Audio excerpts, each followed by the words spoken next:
Since I'm core tech, I am kind of forced to react to this that Elon Musk wants to take over Twitter.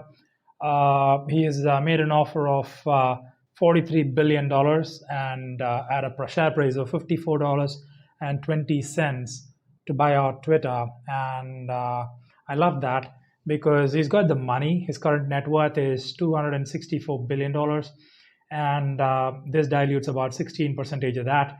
And mind you, he already owns about 9.5% of Twitter.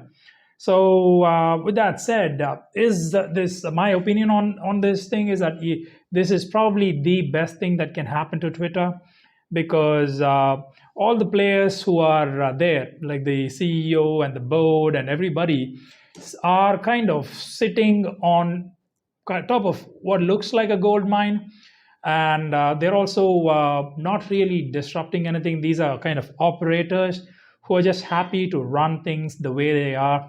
They're not really going about disrupting anything.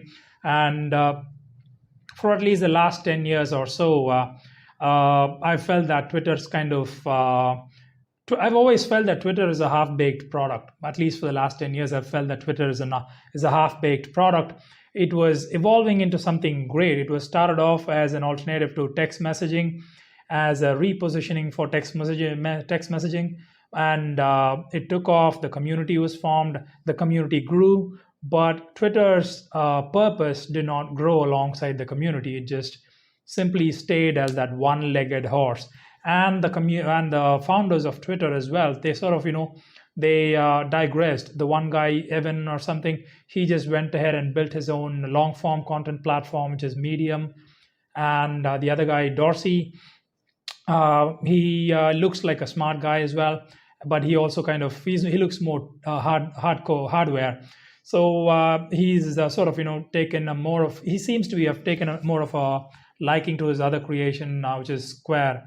So with that said, Twitter has got like one layer of software, one product really that is being served to everybody.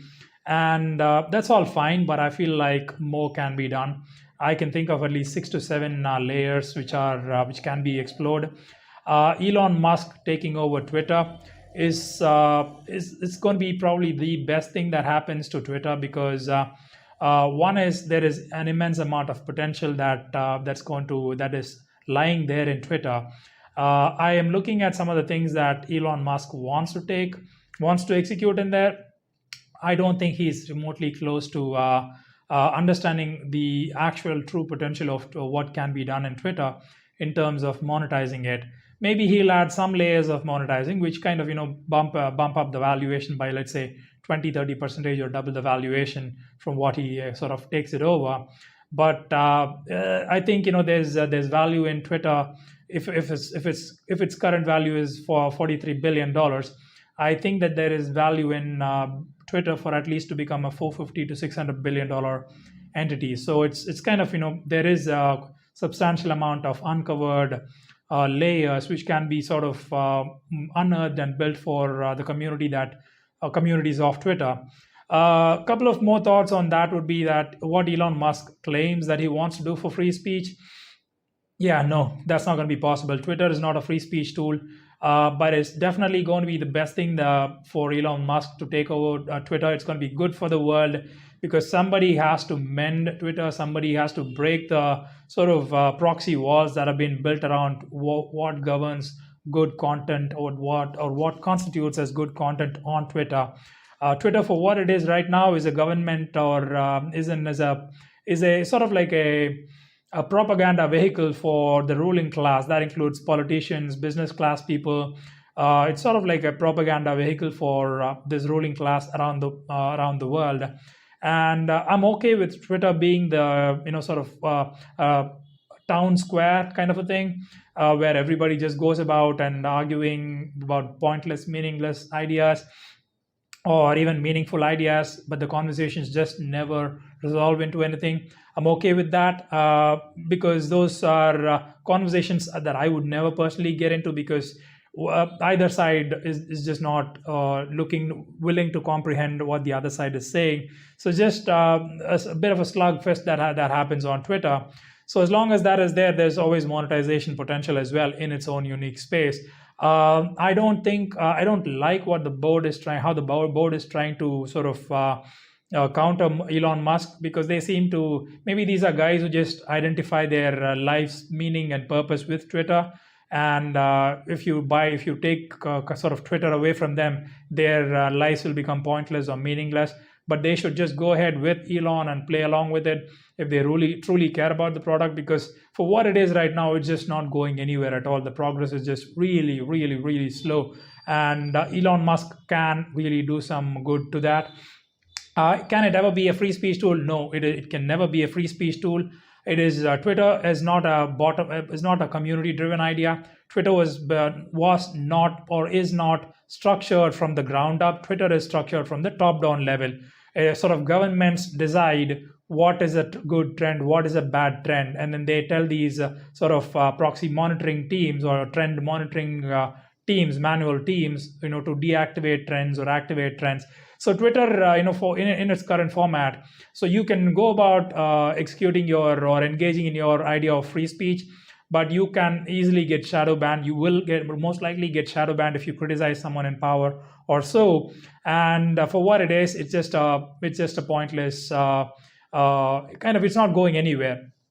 It's never going to be a free speech tool. Can Elon Musk make it one? No, he cannot. But what he can make it is, he can make it into his own community. Celebrities and other people successful people in other industries, they sort of have their own communities on top of social media platforms.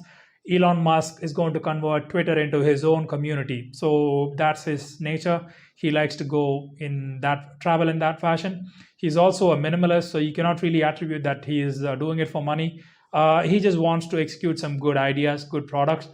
I don't see any light of him having any big ideas that he wants to execute on Twitter. What I do see is Twitter will seamlessly integrate into all of his products. Imagine Tesla cars being able to tweet to each other, tweets becoming the new traffic signals, or there's just a whole lot possible in that space. And Elon Musk also has his own satellite communication service as well, which means there is a lot of potential, immense amount of potential that can be uncovered from this. Elon Musk is going to make Twitter grow by at least by 10x. So if the board has any, would just go ahead and kind of let him take over. It's going to be really good for the world as well, because I kind of foresee him sort of using Twitter to drive his agenda of electric vehicles, and that becoming a community of people who align with those lines of thoughts. There is definitely going to be some communities which will be left out, and those are my thoughts on what Twitter means, what this offer means. It's a very, very important sort of happening in the world as such, because Twitter means something for everybody in the world, whether you are an active user of Twitter or whether you're a passive user. Like me, for instance, I'm not a Twitter user. I don't see myself using Twitter. I do use Twitter as a news feed only. It's going to be, but I know that Twitter impacts and influences my life, because Twitter influences the people who are on there, who are then interacting with me. So Twitter sort of, in that sense, passive sense or indirect sense, Twitter does touch my life as well. And that's the same way for every single person in the world. Twitter touches your life one way or the other. And I only see good things coming out of this. The board is going to be really not so smart if they are going to stop this or block this. They should just play along. They should see what's there to benefit for them in the long run. So yeah, that's that. Cheers for now. Bye bye.